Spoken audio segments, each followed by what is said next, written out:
So he went out and bought a Corvair for my brother, and he beat that thing, and he beat on it, and it finally bit back. It took 3 of his fingers, took 2, and then the end of it.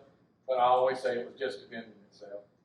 But so at that point, that was my earliest memory of a Corvair. I think I was 8 years old, and my dad sold it at night, so nobody even knew he owned one.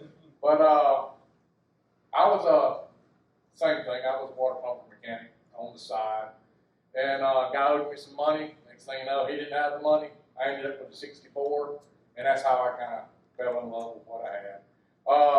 In the Army, I became an electronics guy, and I had the automotive thing, so all of a sudden those 2 interests kind of come together, and the next thing you know, I'm starting to modify the Corvair. First thing I done was electronic ignition on that Corvair, and I built a Corsa system, and obviously I thought it was pretty grand, and so I drove up in my father's yard, and he said, that is a sweet running car.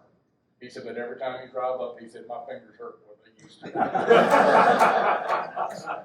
But I had no intentions of building an EFI system. As some people know, Dave Binion, he built 10 EFI systems.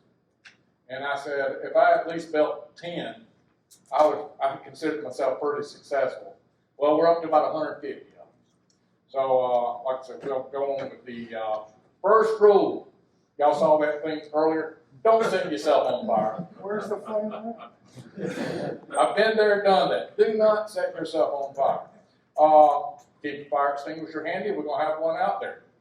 And another key that I didn't learn till later is don't let the fire get between you and the extinguisher. And always prepare for the unexpected. And pressurized fuel makes a big fire fast. Now, for the people on, I get this question a lot for people that look over my website, which is Corvair-EFI.com or Corvair-EFI.com. Why does it say at the bottom, Brown EFI is for off-road use only? California. Thank you. Legal stuff, legal jargon, everyone that builds EFI, any aftermarket, you'll see it on just about every aftermarket product for a vehicle. It is safe for off-road use only.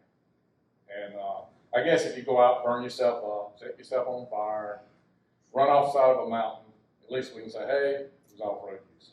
But did I mention, don't set yourself on fire. I'm telling you, fire is my #1 thing. I was involved with the Corvair fire. I didn't like it, and it was my own ignorance, but I didn't prepare for the unexpected. And then a fire got out of hand really, really quick, and next thing you know, I was lucky to get out like I did. So, the overview. A lot of misconceptions about electronic fuel injection. Electronic fuel injection does not create horsepower. It takes the horsepower that you have on that engine and makes it available through basically the whole band. A carburetor can't do it. It's like a broken clock. It's right on the way up and it's right on the way down, but it can't produce the power or keep your engine in the power. Come on in. Produce the power that the EFI, because the EFI is going to deliver the precise amount of fuel in the right amount of time based on what the computer says. And hopefully within the 10, that's where you want your power back. We haven't had the carbon points around for a long time. And there's a reason that we've done that. They're the maintenance, emissions, those are the reasons that they're still, they've been replaced. And I'm not here to have the carburetor EFI debate. If you believe carburetors are the best thing since toothpicks, and the points are, I'm all for it. So we're not going to have that debate that carburetors are better than EFI and EFI is better than carburetors. This is just a different way to run your Corvair engine. And so some of the things it does is no more carb boiling or vapor lock. Doesn't have any fuel in the line in a tank to boil or to create a vapor lock. It's just an injector. This system is not a bolt-on and drive system. When Corvairs were new, it might have been easier because now we mix heads, we mix compression ratios, we have different cams, we got 1,000 different variables now. So what we do is we kind of make an in-between setup, and then we tune to that next step. The newest carb right now is over 50 years old. So they're not getting any younger, and neither am I. So we're using these, hopefully using these Corvair carburetors for a good use.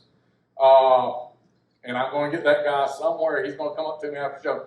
Listen, I've been driving Corvair for 50 years, and I've never had my points burned. Huh.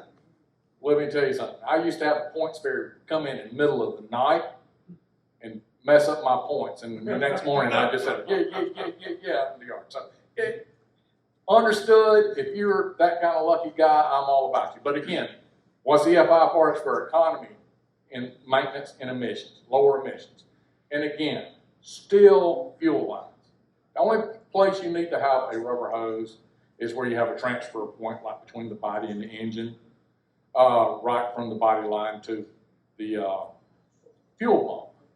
So I try to minimize my use of rubber products because they're more apt to be subjected to high heat, which could cause some problems for you and break down over time. Use only approved hose. Got a great picture the other day. I said, hey, he's having some issue with a, I can't remember what it was. I said, send me a picture. Just send me a picture, 1,000 words, you know.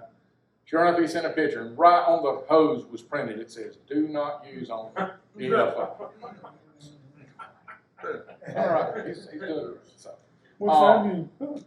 use the proper hose. Started out, some people will remember it, some people wasn't that impressed with it in my club anyway, is I started out with a center mount low pressure TBI. Those were from the Chevy Cavalier. Same issues as center mount carbs, I had the frosting issues. Then I took it the next step, I went with distributorless ignition, which I thought was pretty cool. Used the General Motors modified ECM, and I modified it the hard way. Got a lot of hours in it, and once I got it started out in the driveway, I just kind of kept building on it. The first generation, after I decided I had this thing built, then I had people coming to me and said, hey, I'd love to have that on my car. I'm sick of fooling with carbs and timing, points and such. Would you build one for mine? I said, well, I'm going to build 10. And then it became 20. Then it became 75. And then 85. And I called the Autoline rebuilders up in Canada. And I bought every throttle body they had. And they said there are none. And I'm like, I hit all the junk yards. I've done all I could. So basically, 85 systems, that's about 170 throttle bodies. So I went through a lot of them. And then the next step that I was having with the first generation was the General Motors computer. I was taking 85 through 89 Chevy pickup trucks, chipping them, taking their chips out, modifying the chip through coating, put it back in to make it run a Corvair. Sound like a great idea until China started making chips. And the chips would last sometimes one time, sometimes it wouldn't last at all. So obviously I was starting to run into some trouble with quality. That system used the crank trigger, which was a 7X. Basically had 7 holes and a harmonic balancer. Created the timing for the distributorless ignition. Only used a narrowband O2 sensor. It would only basically use the O2 sensor when it was in cruise mode, because that's the only time you can hit 14.7 to have a decent run. It had a special throttle linkage, and I mentioned a moment ago, the chips had to be coated and burned, and had to solder them back into the General Motors computers. They became impossible to source, so after 85 units, I said, I got to do something else because I have no more supply. So then we come out with the second generation, which is very similar to what you got here, but it was a growing step. So some people earlier has got a little bit different. I tried to always improve the product every time we made a change. So we took the Chevrolet Corvair carburetor.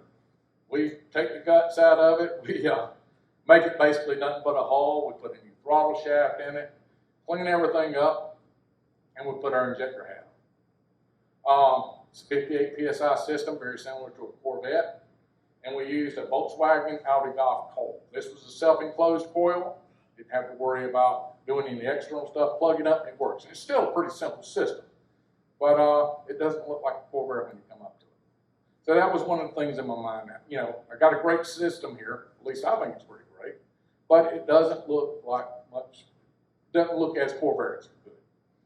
So we use a micro squirt ECM, which is a quality made ECM. They're not home built. They're not hand soldered. They're machine assembled.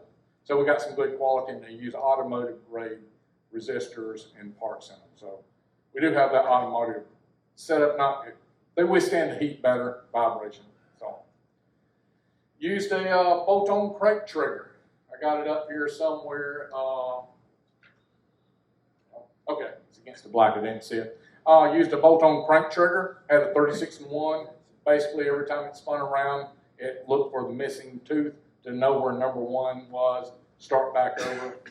And wideband was the way that we actually sent them out, but you could use a wideband O2, but it was shipped with a narrow band. TBIs wasn't bored. We just put them together. We took the Venturis out, and we felt that's a lot of airflow going through there. But like anything else, you got to make something bigger and better. This generation also used the stock Corvair linkage, which we felt like was one less thing you had to make or we had to make.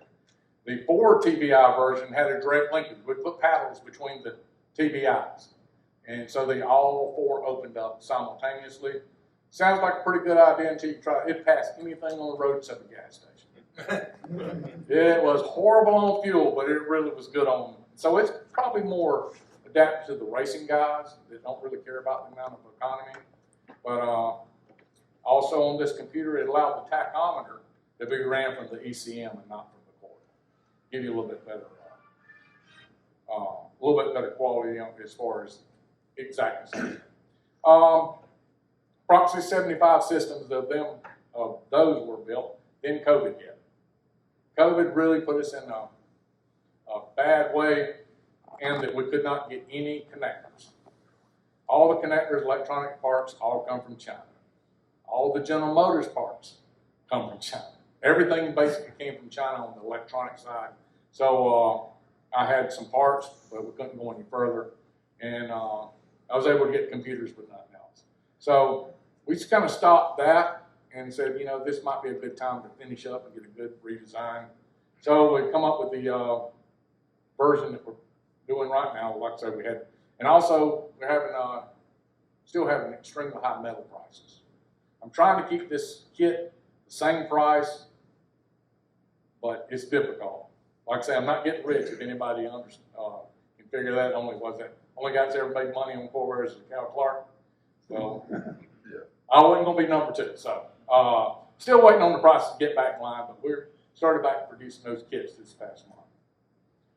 The current version that we're using is very similar to the second, the version 2, which is the AFR tables are exactly fueled based on the wideband O2s. The timing tables are exact. So something like a turbo really needs EFI if we built that setup, because it could immediately do the retard and stuff like that.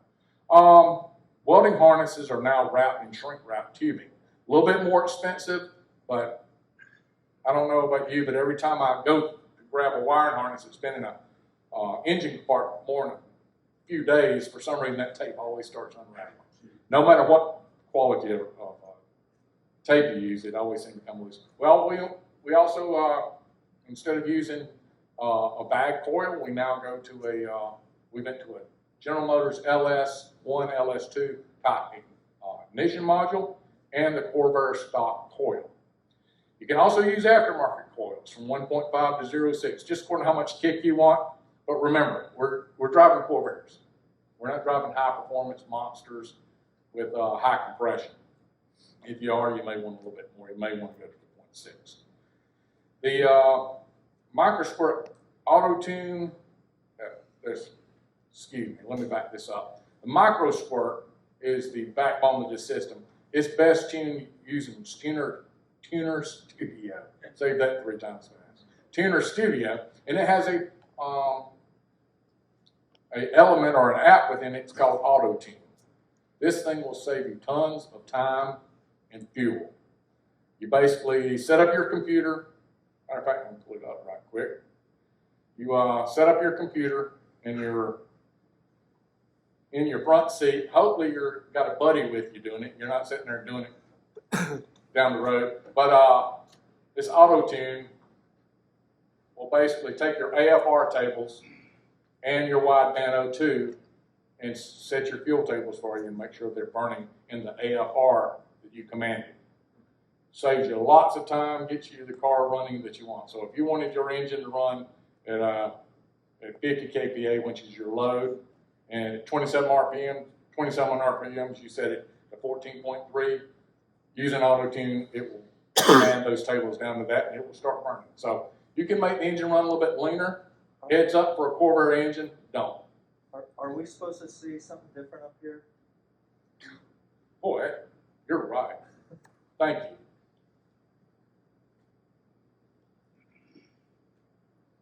Well, I'm going to regret this, okay? Just so y'all know. You'll find it. There it is. There's the AFR table I was talking about. If you go over, this is basically the map sensor, or you load, you vacuum, and your RPMs. If you tell the engine to go to 14.4 on your AFR, you tell the wideband to be an Auto Tune, it eventually will adjust the fueling tables down to where your engine is burning at these AFRs. Pretty amazing stuff, gives you that good tune. Anybody that tunes for racing is pretty familiar with this stuff, and anybody that is a tuner knows this program and knows how to make it work. And they also know how to get the most out of your car. So let me go back and see if I can get that slide back, which I may never see again.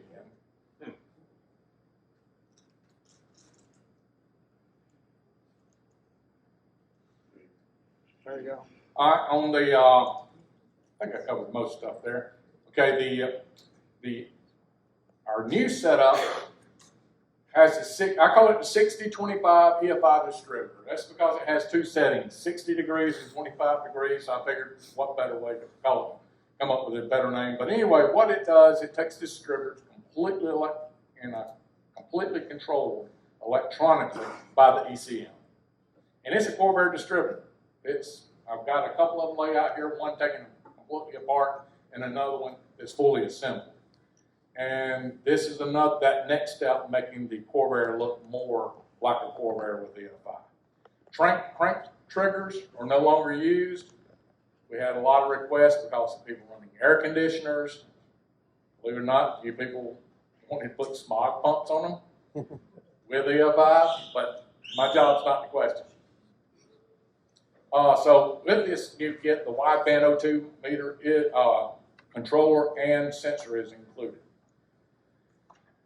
One thing that we couldn't do with the computer is tell you how much fuel pressure you have. So now with the kit, it's built into the fuel line. So the fuel line will tell you, quick, easy way, hey, is my fuel pump on? Look, if you're at 0, that's enough. And then you could diagnose it from there. But this will make sure that you can diagnose everything from the computer, and you can do a visual to find out if you've got the fuel pressure. One thing that we did run into, we saw a little pulsing issue. Cured that with a damper, and that's also included in the kit. Intake manifold sensing, that would be really neat for somebody. It's available. We're not making that part of the kit, but the programming is there, and we've built it into the wiring harness. Air conditioning circuit cable. That way, when you turn your air conditioning on, the computer can control it. It idles up your engine, then turns on your compressor. Keeps it stalled. And that's got a guy in California that's doing it right now. He loves it. He thinks it's the best thing since toothpicks. The Auto Tuner Studio software is free, except when you use the Auto Tune feature. Anything you really want, they're going to charge you for.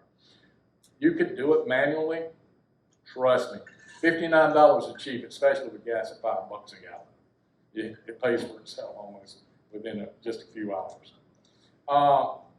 Right now we have basically 3 kits available, which is the 2 TBI, the 2 TBI for the 140 has block-off plates, and the 4 TBI using staged injection. The 2 TBI is easier than obviously the 4 TBI. The throttle bodies are now bored to 1 3/16. That's right under the 1 1/4 that the throttle plate uses. We are also wiring the wiring harnesses for dual widebands, so you can run each side. You'll have wideband to control the left-hand side of the engine, one bank, and then the right hand, so you get a perfect burn if you wanted to do a dual system. And of course, the 2 TBI is the same, except for it's got the block-off plates for the 140. Staged injection. This is where it gets a little bit crazy for the 140 people. We talked about opening up all 4 throttle bodies at one time. That it was a little bit rough on the fuel and the economy. So we went back to what General Motors originally intended, which was progressive carburation. The throttle bodies are bored the same. The stage injection, if you use the original linkage, when you get up to around 40 to 45% of opening, which is measured by your DPS, the throttle positioning sensor, it starts injecting fuel. And the wider you open it, the more fuel gets injected. Then you can control that by your wideband, which will help you measure that out. It's got a better idle because it's basically a 2 throttle body system until you get up to around 40% when the secondary start up. So really, it's pretty good. It's a good 2 TBI engine till you need it. The wiring harness has a single wideband O2 connector because it can't use the duals. And if you have any questions about that, I can talk to you a little bit deeper into that. But the Corvair uses the progressive linkage, so we don't have to build a special linkage or anything crazy for that. The fuel lines are a hassle to make for a 4 TBI. We do it, but we don't like it. I sit out there in the shop while you're watching TV, and I'm out there making fuel lines. I hate myself sometimes. But if you really want to build a nice, I'm going to put a plug in for Summit. If you do need to build your own fuel lines, we do supply them with the kit. But if you're doing it for anything else, they have this pipe maker.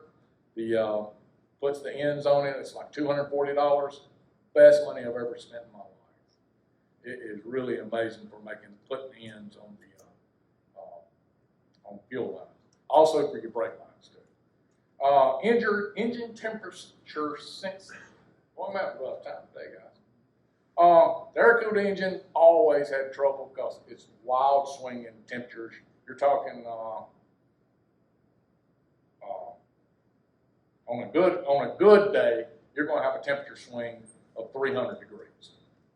So what does the engine try to interpret that? The people that's tried to take EFI that was meant for a water pumper always failed because of that. Now, we build our own temperature sensors, and we're not interested in actual temperature. We just care if it's hot, warm, or cold. And we get the computer, interprets that, get you a good running engine. We mount it between on the head and right up under the carburetor, so it's just one of the regular head bolts. And we build our own thermistors with the NTC temp sensors, and it's a 3/8 by 16 threaded bolt. The 6025 EFI distributor. Put a lot of work into this thing, people. I have been working on them for a long time. We used to take the distributor, cut down the lobes, just never could get make it concentric. We would have trouble with it. Sometimes the reluctor slipping down. We solved that with the sleeve. I've got them up here. I've got one taken apart. So after this, you come up here and look at the show me table. This is a VR type sensor. Will not fail because of heat. It's no bearing load, so it's going to last forever. And it's compatible with all Gen 2 EFI, our Brown EFI, and all VR systems. There are a lot of aftermarket systems that use variable reluctor or VR ignition systems. Our system is compatible with that. So you can buy our distributor for somebody else's system. The aluminum sleeve keeps the reluctor at the proper height. You don't have to worry about it slipping down and causing trouble. The reluctor is also individually adjustable to get your distributor phase. Let's talk about pumps. I get this question a lot. Noise. Intake pumps. It's quieter. It's supposed to be. I've got somebody that's supposed to see me here today says their pump's not. And but normally intake pumps are quieter than external pumps. Stock uses a stock sending unit. We just put our end on it. I've also brought one up here for show and tell. It's got a Bosch pump on it. We only put Bosch pumps on the EFI ones. The sending unit is modified where we put a bump on it where it can't slip off because that was a problem in the past. The power volt, 12 volt power stud. Listen, we really put a lot of work into this thing to make sure it wouldn't melt. Uses a special Teflon coated wire so the ethanol doesn't heat on it also. Do not put it in FC. If you want to do that, you can, but if you ever have trouble with that FC, you know what you got to do to get it out. So on my FCs, I run 2 pumps. I run an external pump. It's louder. Just turn the radio up. It needs 2. It needs a suction pump and a high pressure. It's a little bulky up under there, but under a van, FC, you can really make it look nice. Under a car, I don't really see any reason that you would do this. On a car, I recommend the intake pump. It's easy to replace if you ever needed to, but you really don't have to replace it. So, talk about this all the time. Check for leaks, check for leaks. You're going to have your leaks initially, and you're probably going to have them within the first few days if you have any. If you get a compression fitting loose, it's going to show up. Just keep an eye on it. When using auto-tune, take a buddy. How I haven't caused a bad wreck, because I spend most of my time doing this, looking over at the computer in the passenger seats. Don't do that. So take a buddy with you, let him do it. You do the driving and let him hold the computer. Take your time, save your tunes. It's got the automatic timestamp built into the software, and just take it out. You should be able to drive about 40 to 60 miles and have a good tune car that you can drive without any issues. The only thing you have to work on after that is starting where it be hot or cold. But all those adjustments are there. Future. We're going to plan to build this kit for a good long while, but I do have a couple things that I want to do. Have my trial casting piece down here. We may go to a 1-piece if the metal prices continue to dictate, but we'll definitely be doing better quality than that. That is something we actually cast at our shop. EFI turbo. That's something that's in the works. I would like to have a tuner page for the users so that people can collaborate and say, oh, have you tried this, have you tried that, just if somebody is having problems. And I don't have it out here and I don't know why I didn't bring it, we're making our own head temperature gauge. Everybody has complained about temperature gauges ever since I've gotten the Corvair world. It's accurate within 5 degrees, but when it's in a 52 millimeter container, I don't know how accurate it needs to be. But the most important thing is stepper motors. Stepper motors are exact. They're not closed. They don't go by temperature, as far as temperature affecting the gauge itself. They're exact. I have one with me, but I don't have it with me. So the second part of our briefing is going to be at the Corvair engine, and also working on an electronic brake controller, signal brake controller, which replaces that slide. Already built a couple, but I'm just playing with them. What we're planning to do is we're going to move this briefing to the parking lot, and we're going to, for those that want, we're going to remove the carbs, basically take a carbureted engine and turn it to an EFI motor, and hopefully have it cranked in less than 30 minutes. I heard somebody laugh. Best laid plans of men and mice, right? So, but I just want to go through some of the steps, and I felt like doing that in practical terms would be the best way to do that. Now, this is the part where we start asking questions, and we're going to do questions for like 10 minutes, then we're going to walk out to the parking lot. Also, I got the show and tell up here. These are some of the things we make. Just want you to go through them, look through them. I want to bring them so you can put your hands on them and have you in, of course, after the EFI demonstration in the parking lot, I'm going to be around so you can answer some questions. Okay, let's go ahead and hit some questions right quick. Are there any operational units on any of the cars here besides the? I have no idea who brought, like, my van. I thought it'd be really cool to drive my van here pulling the EFI trailer. Yeah. Until day before yesterday, I filled it up, getting it ready to come down here. Now I got the drip, drip, drip coming out the bottom of the tank. But there should be some EFI cars here. I just don't know how many. So somewhere here, I'm sure there's at least 2 or 3. Yes, sir. Can you use your ECM to control just the timing on the turbo car? Excellent question. Yes. The only problem it would be is just a little expensive. When we go to do all the things it takes to make the timing only system, basically the only thing we missed at that point is 2 injectors and so yes, we can. I think it would be a good system to do, and maybe I could put together a price on what it would take to make that. The reason it would be so valuable to a turbo is with the timing tables, you could go here, look at a timing table. If we could go through and, based on vacuum and RPM, you could make this 0 and that's immediate. There's no delay. You've got a little bit of delay and you don't have the availability with a standard distributor. So yes, the answer is yes. Price may be the whole factor. How about ethanol gas? Ethanol, it does not care.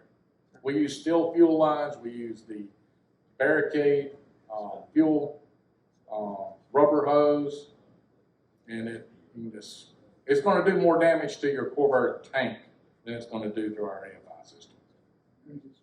Yes, What sir. about octane? Does it care?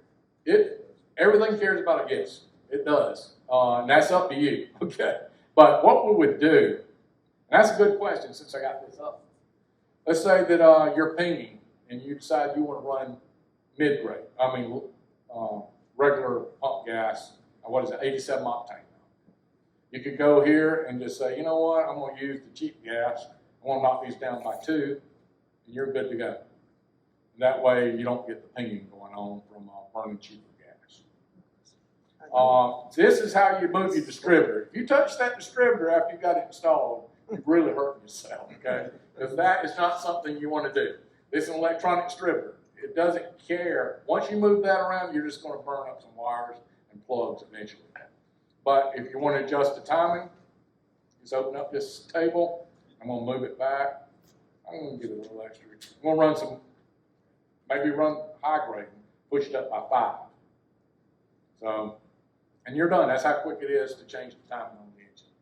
Now, other times you may find that you've got an area of lugging, like if you're lugging the car and you're getting a little bit of knock, you can just go here and change those. Maybe use your down arrow.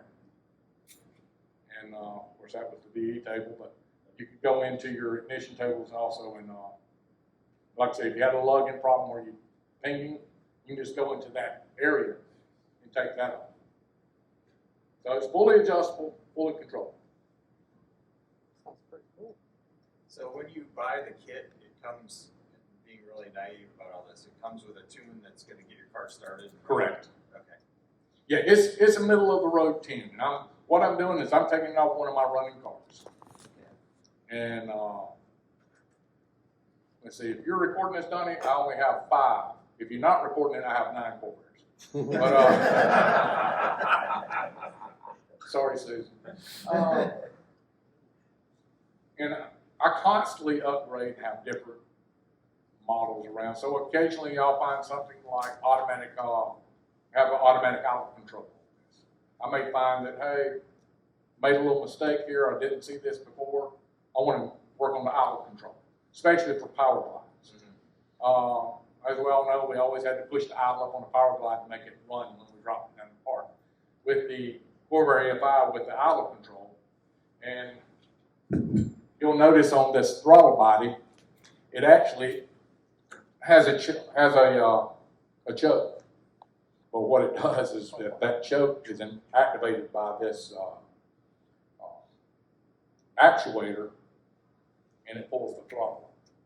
So when you have a power glide, you put it down in drive, that idle control circuit will bring the idle back up. And of course, when you put it back in neutral, it'll idle back down. So that's the purpose of the idle control system. Yes, sir. Future software upgrades, is that possible, or Well, do you have with to change chips, or? no, everything's like I say, it's done through the box around there, and if you ever need, I've never seen a good reason for firmware, because we don't change anything, it's all frozen in time. But if for some reason we did have to install a new firmware, it's that simple right there. Just install your software and hit next. If you called me up and said, hey Ted, I'm really having a lot of trouble with this, I need some help with the timing, I just send you an email. I just save it, and there's the timestamp. Boom, it's done, and I can send that file to you. I was thinking more along the lines, you found something you wanted to change. Again, if you find something you wanted to change, make sure you just make a copy of it, because if it doesn't work out, you just apply the old, I'm talking about something you decided needed to be changed. Unless it's something of safety, or like I say, I would like to think that the product I'm putting out there is pretty close. But unless I find a safety issue, I'm not really going to bother you that much. If you're happy with your Corvair, great. If you're not happy, give me a call, I'll make you happy. And at the end of that, if you're not happy, I'm still going to make you happy. Because I'll work with you and make sure we get it right. And I also had this come, even if you bought one of our first generation systems, I know that some of them are out there 15 years old. I've had some people, I get those calls occasionally, hey, I bought this kit back in 2010. I know it's out of, don't worry, what you got? Let me help you. So again, I'm not doing this for the money. If I was, I'd be hurt. I wouldn't bid up for the gas down here. So, I assume you need a laptop. a laptop, yes. I would say that if you don't, you're going to have a car that runs medium. Yeah. But I think that you're always going to find something. Also, for our brothers of northern descent that are in the room here, our weather is completely different down here than it is up there. And I can't really tune for northern weather. And that's one of the things that you can also tune for is your weather specific. You may want a little bit more added fuel during the cold or something like that we don't really have here. So it's hard for me to tune for a car in New York, but we try to get it close. Yes, sir. What's your range of pricing on this, and what's the warranty with it? The warranty is 6 months. The kit, the 2 TBI is $16.99. The 4 TBI is $19.99. We're not producing the 4 TBIs right now until we find out how many more throttle bodies we can produce with the tops we got. And we're doing that just for the sake of getting as many kits as we can out there. So right now, if you've got a 140 engine and you just want to go ahead and get it EFI installed on it, install the 2 EFI with block-off plates. Yes, sir. Projection on what the turbo kit might cost? None whatsoever. Now, when we move to our practical demonstration, in the back of my truck, you'll see a turbo. I call it my fake turbo. And it is a turbo that I got off an engine that a friend of mine, Donnie Bird, bought for me. And I've had that turbo as a reminder of him every time, don't buy an engine unless you find out if it'll rotate.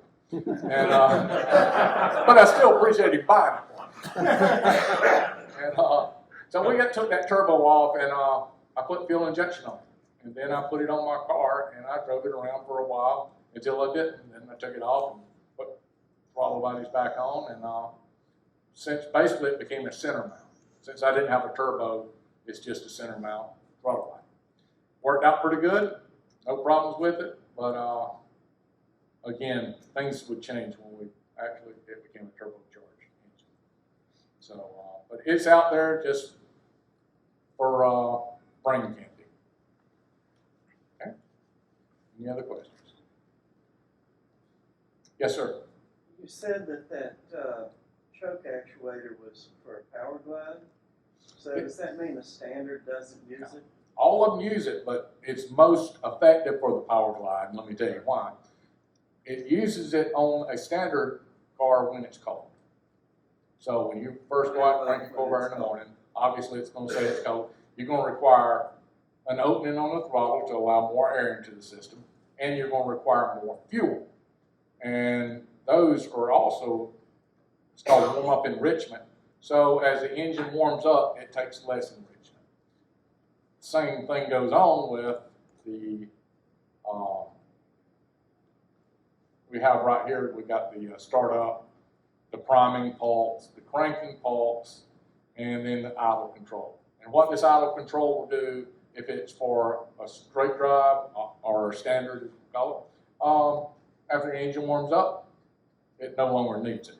But if you're in a straight automatic, it would kind of monitor the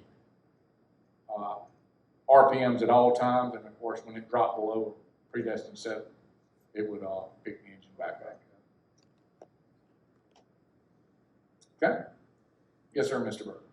Need to go. Okay, we need to go. All right, any